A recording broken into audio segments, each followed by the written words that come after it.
Assalamualaikum warahmatullahi wabarakatuh. Halo semuanya, perkenalkan nama saya Wahidah dengan NIM 2410123120006, mahasiswa jurusan Bimbingan dan Konseling Universitas Lambung Mangkurat. Pada kesempatan ini saya akan membahas topik tentang mengenal anak berkebutuhan khusus dan kebutuhan layanan bimbingan dan konseling. Sebagai tugas ujian akhir semester mata kuliah Bimbingan dan Konseling Anak Berkebutuhan Khusus yang diampu oleh Ibu Dr. Ririanti Rahmayani Jamain SPC MPD dan Ibu Asih Nurzahidah SPD MPD.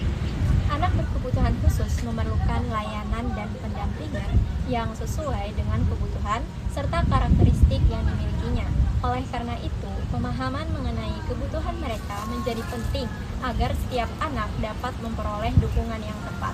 Pada video ini, saya akan membahas mengenai anak berkebutuhan khusus serta pentingnya layanan bimbingan dan konseling dalam mendukung perkembangan mereka. Layanan bimbingan dan konseling memiliki peran penting dalam membantu anak berkebutuhan khusus mengembangkan potensi diri, meningkatkan keterampilan sosial, serta mengatasi berbagai hambatan yang mereka hadapi dalam kehidupan sehari-hari. Sebelum membahas lebih jauh, kita perlu memahami terlebih dahulu apa yang dimaksud dengan anak berkebutuhan khusus atau ABK. ABK adalah anak yang memiliki karakteristik dan kebutuhan berbeda dari anak pada umumnya, sehingga memerlukan layanan pendidikan dan pendampingan yang disesuaikan dengan kondisi mereka.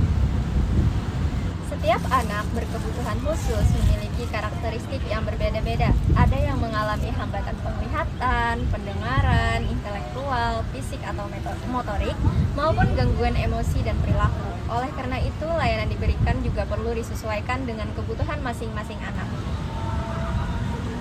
Selain itu, terdapat beberapa faktor yang dapat menyebabkan seorang anak memiliki kebutuhan khusus, baik sebelum kelahiran, saat proses kelahiran, maupun setelah kelahiran.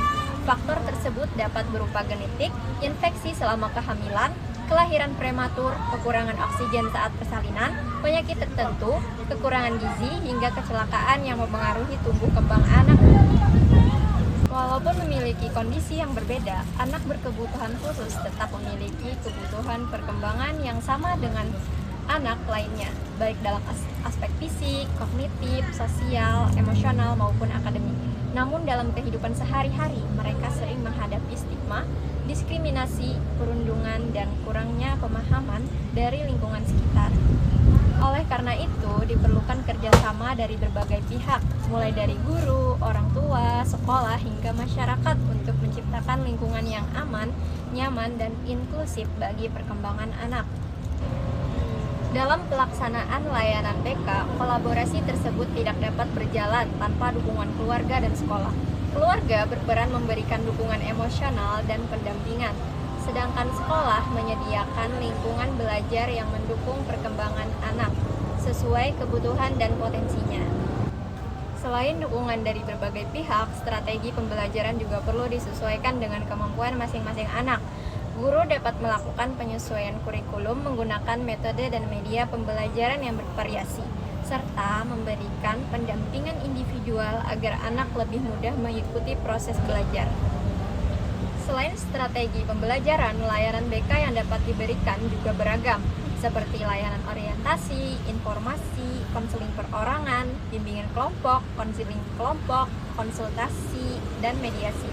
Layanan tersebut bertujuan membantu anak mengenali potensi diri, meningkatkan keterampilan sosial, mengatasi masalah, dan menyesuaikan diri dengan lingkungan sekolah.